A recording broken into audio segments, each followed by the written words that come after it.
fiery horse with the speed of light, a cloud of dust, and a hearty hi-yo silver, the Lone Ranger.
With his faithful Indian companion Tonto, the daring and resourceful masked rider of the plains led the fight for law and order in the early western United States. Nowhere in the pages of history can one find a greater champion of justice. Return with us now to those thrilling days of yesteryear. From out of the past come the thundering hoofbeats of the great horse Silver. The Lone Ranger rides again. Come on, Silver. Let's go, big fellow. Hi-yo, Silver! Hi!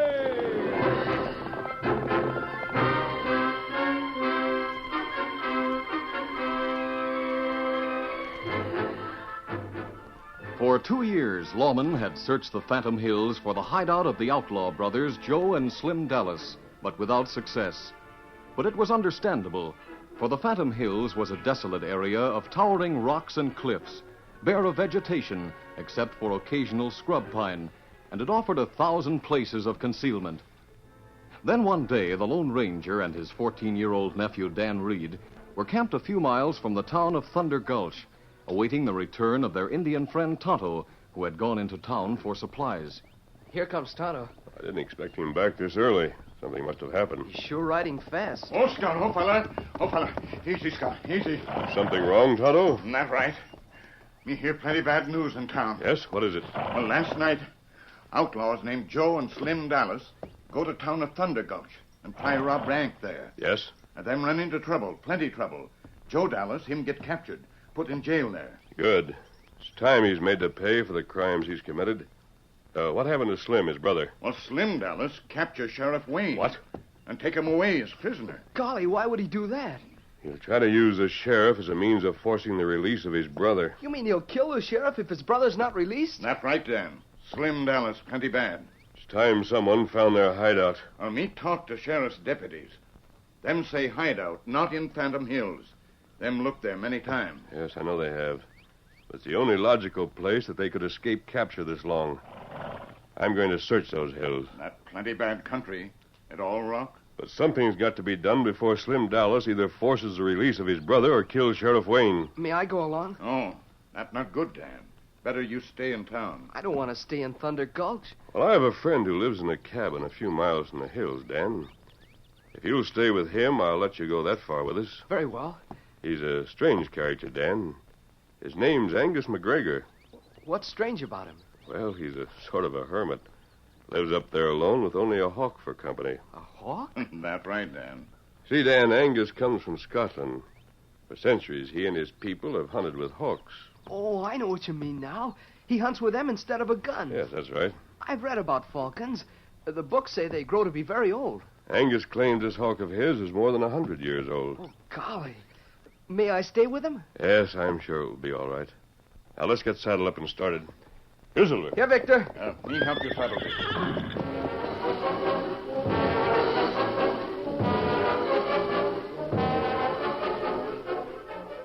Meanwhile, Slim Dallas, the outlaw, and his blindfolded prisoner rode slowly up a narrow trail that led to a rocky ledge high above the basin of the Phantom Hills. Well, Sheriff, we're almost there now. I guess you're glad to know it. I'll be glad to get this blindfold off. I'll take it off when we get to the ledge. Steady there now. We must be up mighty high. My ears are popping. Yeah, we're plenty high. Now pull in your horse. Oh, there. Oh. Steady. All right, climb down. Yep.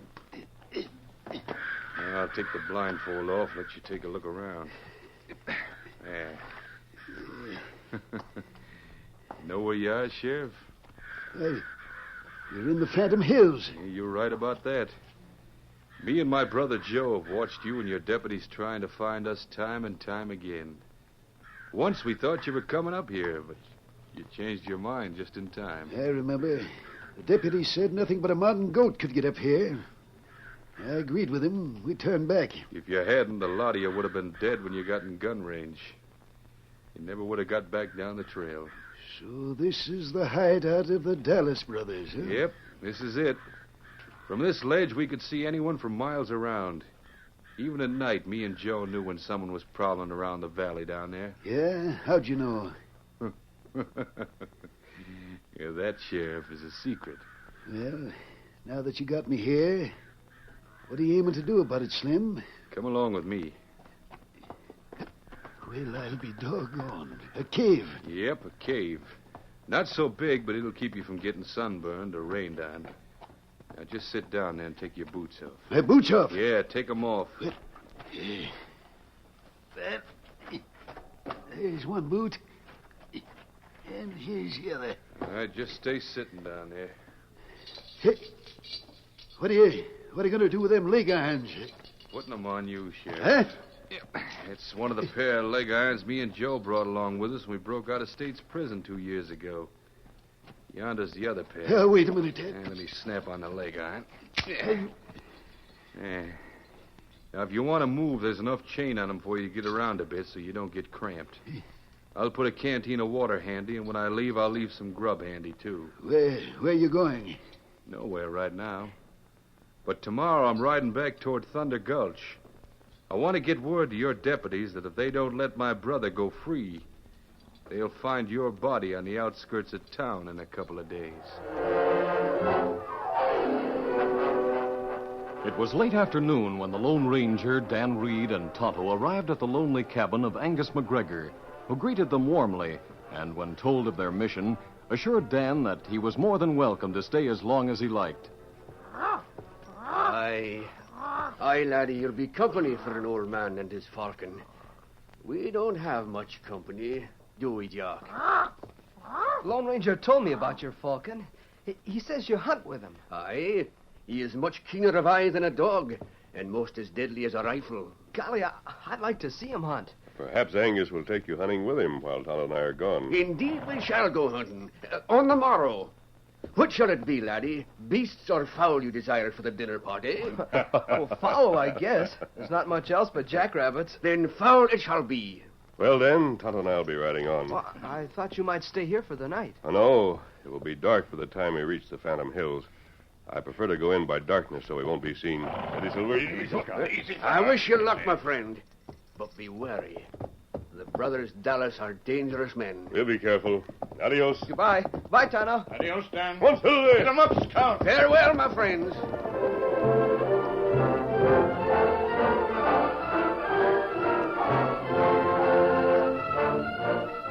The following morning, Dan and old Angus were up at daybreak. After a hearty breakfast, the old Scotsman showed Dan how to handle a hunting hawk. No, laddie. You will observe this leather band I wear on my wrist. Yes, sir. It is for Jock to perch on as we ride along. His talons are strong as steel and as sharp as the blade. The leather protects my arm. I understand. No, we call him to perch.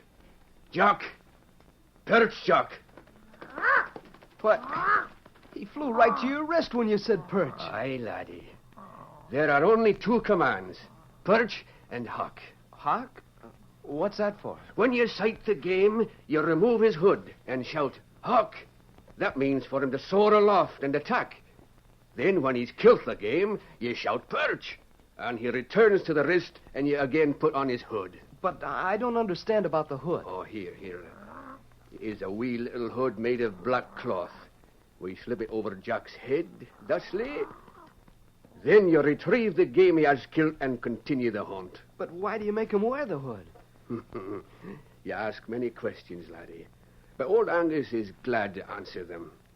It allows the hunter, rather than Jack, to select the game to be killed. For instance, you wish birds today instead of jackrabbits. Very well. Jack will see no jackrabbits, though we may see many of them. Oh, I see what you mean. You won't take his hood off unless we see quail or wild turkey. Aye. Well, no, we are ready to start. I've got the horses saddled. I'll bring them around.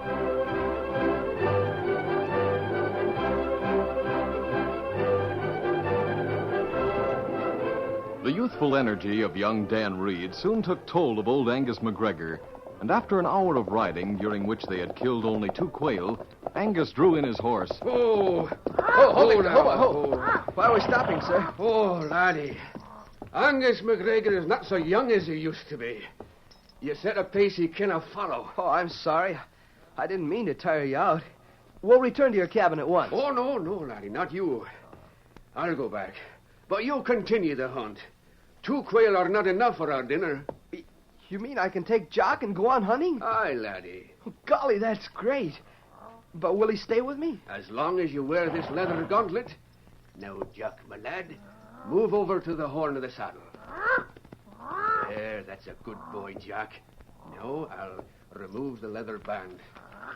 And there. Here you are, laddie. Strap it on your own wrist. I've got it. There, it's strapped. Now, reach your wrist over near my saddle horn, and I'll put Jack on his perch. How's that? Fine. Easy, Jack. He's on it. Easy there, Jock. No, laddie, just remember the 2 commands. Perch and hawk. Aye. And when you've bagged 2 more quail, return to my cabin. I'll see you there. Get up. Goodbye, Angus. Goodbye, lad.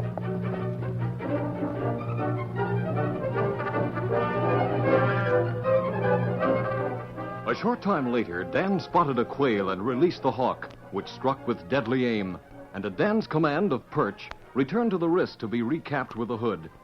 Dismounting, Dan recovered the bird and was about to remount when he saw a man riding rapidly toward him. Steady there, Victor. Steady, boy. The man must want something. Oh, there. Oh, boy. Oh, there. Good morning. Hello there, Button. Want to make $10? Deliver a message for me? Oh, I'm sorry, but I don't... Now, don't give me an argument. You can use $10. I want this note delivered. All you've got to do is take it into Thunder Gulch and hand it to the deputy in the sheriff's office. The sheriff's office? Yeah. How about it? Well, I can't take your money, but I'll deliver the note for you. Oh, you'd better take the money. You can use it. No, thanks. I don't do favors for money. Anyway, I've got to go back to a friend's cabin and leave his hunting hawk before I start to town. Where's your friend live? Oh, not far from here. You don't have to worry. I'll deliver the note after I take the hawk home. See what you do. Here it is. Yes, sir. All right, now get going. All right. Steady, Victor. Easy, boy. Come on, Victor.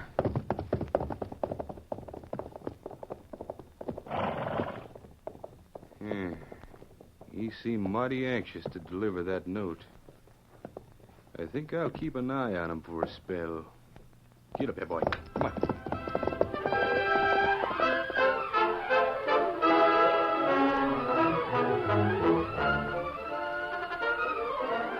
The curtain falls on the first act of our Lone Ranger story.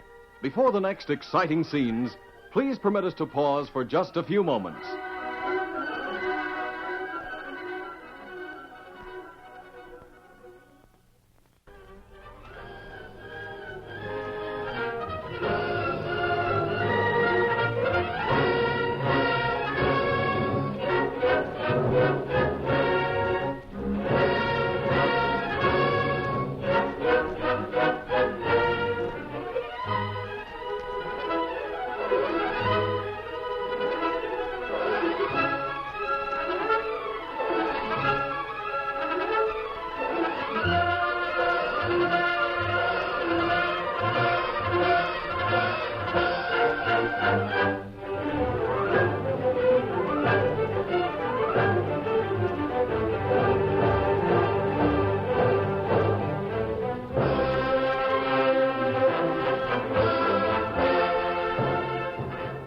to continue our story.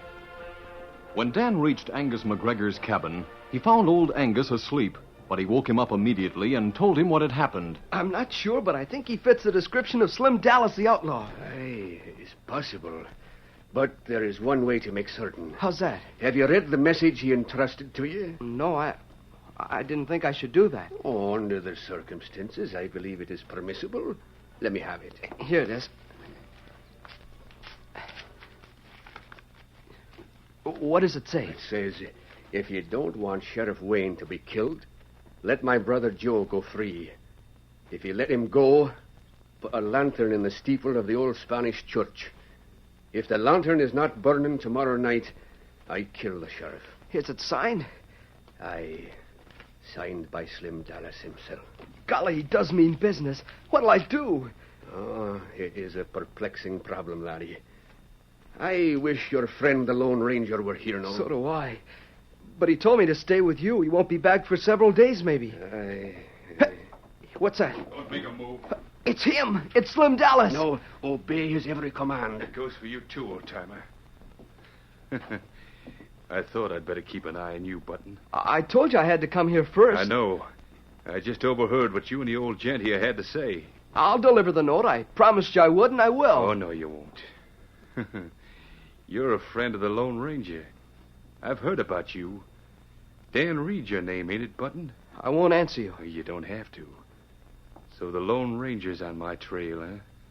Well, he's going to take a long time before he finds me. Don't be too sure of that. I'm going to make sure he don't.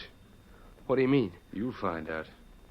Hey, Grandpa. Aye. Saddle your horse. You're riding to Thunder Gulch to deliver this note. But what of the laddie here? He's going with me. Just in case the Lone Ranger needs to be convinced it's not healthy to follow my trail. Now get a move on.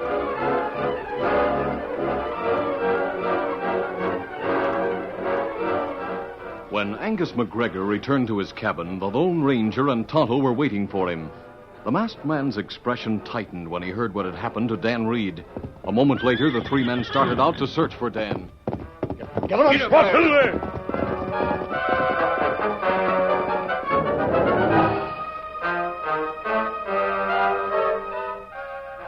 When Dan Reed and Slim Dallas neared the Phantom Hills, the outlaw paused to tie a blindfold over the boy's eyes, and it was not removed until they had reached the hideout. He was led to the entrance of the cave far back on the ledge, and like Sheriff Wayne, was placed in leg irons, which were chained to the base of a giant pine tree that grew out of a crevice in the rock. After a cold supper served by the outlaw, the latter saddled his horse as darkness fell over the ghost-like hills. Where are you going now? See if that note was delivered in Thunder Gulch. If it was, I want to know what they're going to do about letting my brother Joe loose. Steady there. I hope they're laying for you, Slim. I sure do. I'll not get close enough to town for him to do that, Sheriff. There's no lantern burning in that old church steeple. I'll be back. I promised your deputies I'd deliver you dead. I meant it. What if there is a lantern burning in the steeple? Joe knows where to meet me. And it won't be here. You mean you're not coming back to release us? You think I'm crazy? Lone Ranger's prowling these hills. It's time me and Joe cleared out of this country. Slim, you can't leave us chained here. We'll be buzzard bait in less than a week. I know that. But as long as you and the kid are here, your deputies and the Lone Ranger won't be wasting time looking for me and Joe. They'll be looking for you and the kid. Lone Ranger will get you no matter where you go. A lot of folks have tried it, Button, but they never figured out our secret. He won't either. Adios. Get up there. Come on.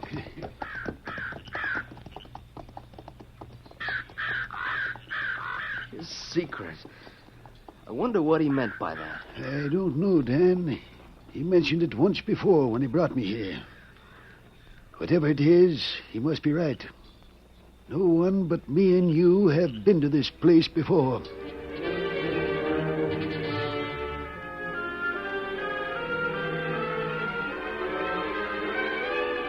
As the new day broke over the Phantom Hills, the Lone Ranger, Tonto, and Angus McGregor renewed their search for the hideout of the Dallas outlaws. And by mid-afternoon, they were in the rugged heart of the dismal terrain, hemmed in by towering crags and cliffs of 1,000 colors and shapes. They were riding abreast, and Jock the Falcon perched on the pommel of the Scotsman's saddle, unhampered by the black hood. High overhead, two giant crows loudly protested the invasion of their unchallenged domain. Hawk hear crows, not like crows. Aye, Tonto. He sees them, too, up there above that giant pine on the cliff. Well, there he goes after them. Crows wish them keep mouth shut. Jock will make short work of them, no doubt of it. Shall we stop and wait for him to come back, Angus? Oh, no. Jock will return to the saddle horn when he has completed his task. He'll find us.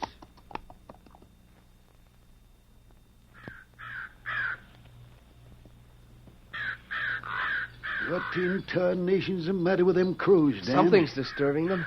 They must see something in the valley below the ledge. Crows are mighty suspicious critters. They can raise a bigger ruckus over nothing than... Hey, it's a hawk. Look. Here comes on. Hey, he got one of them crows. He killed it on the wing, and he's after the other one. Yep, there he goes. The crow's trying to dodge him. He got him. I'll be doggone if he didn't. Look, it's falling on the ledge right near the other one he killed. Quiet, Sheriff. What's the matter, Dan? Jock! Jock, perch! Perch, Jock! What in thunder? Here he comes. Look out, Dan. That critter's after you. Perch, Jock, perch! That's the boy, Jock. Well, I'll be... Why, that critter set right down on your wrist, Dan. Sheriff, I know this hawk. It belongs to a friend of mine, and he must be down there in the valley right now looking for me.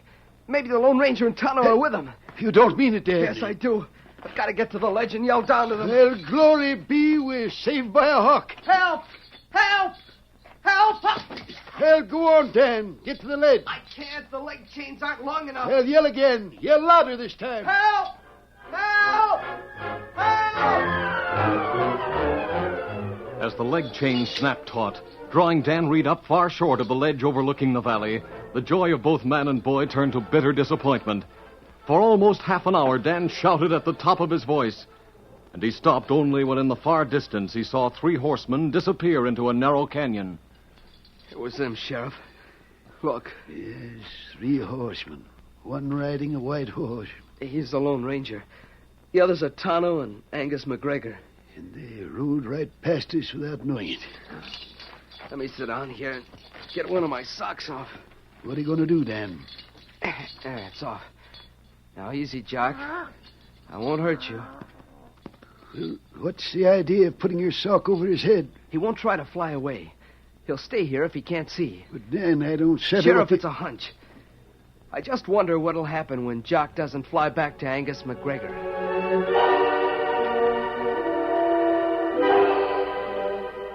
Shortly before sundown, the Lone Ranger ordered a halt in the search for Dan and the sheriff. Tonto hurriedly prepared a light meal of pack rations, which they ate in silence, except for Angus McGregor, who was becoming worried over the failure of his Falcon to return to him. He has never failed to return before. I cannot understand it. Tonto, What matter? you think you could find the place where we saw those crows?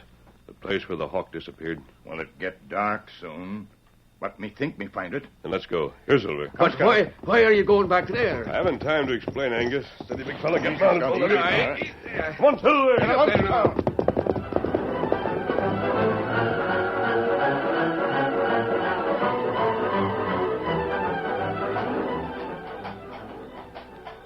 Someone's coming up onto the ledge, Sheriff. It's Slim. I know his voice. Yes, it's Dallas, all right. He's lighting a lantern. Well, Dan, this looks bad for both of us. He said he'd come back to kill me if my deputies didn't let his brother go free. Look, Sheriff. He's found the dead crows. Yeah, she's picking him up and looking at him. Quick, give me my hat. It's there beside you. Here it is. What are you going to do with it? Put it over Jock. If he sees Shut up, him... here he comes. How'd this happen? Well, what do you mean, Slim? How'd you kill these crows? Oh, if we didn't kill him... Then who did? Well, what's so all-fired important about a couple of dead crows? What I want to know is, did my deputies put the lantern on the church steeple? No, they didn't. Now, answer me. How'd these crows get killed? Hey, Button, what you got under that hat? Oh, it's nothing. Get away from that hat. I'll see what's under there. No, leave it alone. So that's what killed him. A hawk. You think you're a pretty smart kid, don't you? I don't know what you're talking about. This is the pet hawk you had when I first run into you yesterday. How'd he get here? Don't tell him, Dan. I won't.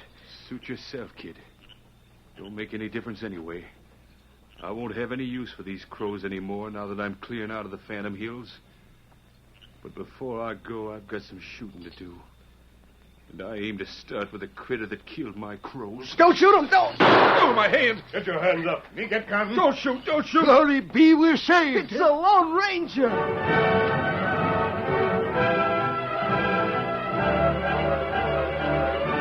Slim Dallas, desperate outlaw that he was, quickly realized he had been taken by surprise and that resistance would be useless.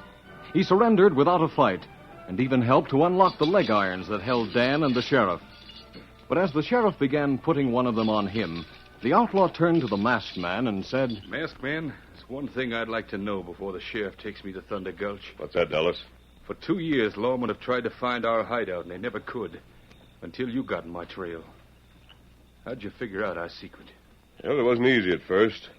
I've often wondered why you couldn't be found in these hills. I was sure your hideout was here somewhere. But something happened today that gave me the clue. Yeah? What was that? To begin with, a crow is the most suspicious bird in the world. The slightest thing that's strange disturbs him. You know your crows, I can see that. Late this afternoon, we rode through the valley below. Our presence disturbed the crows that nest in this tall pine here. The hunting hawk heard them and went after them. Later, when the hawk failed to rejoin us, I remembered the crows. Yeah. I see now how you figured out the secret. But I don't understand. Slim and his brother Joe used those crows as sentinels, Dan. No one could approach this valley night or day without disturbing them. That's right, kid. We always knew in plenty of time whether to run or stay hid until the law passed. Oh. Yeah, but with the crows dead, unable to sound a warning, Tonto Angus and I had no difficulty finding the hideout after dark. Slim wasn't expecting us and had no chance to put up a fight. And no one but the Lone Ranger could have figured that out.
This is a feature of the Lone Ranger Incorporated, created and produced by George W. Trendle, directed by Charles D. Livingston, and edited by Fran Stryker.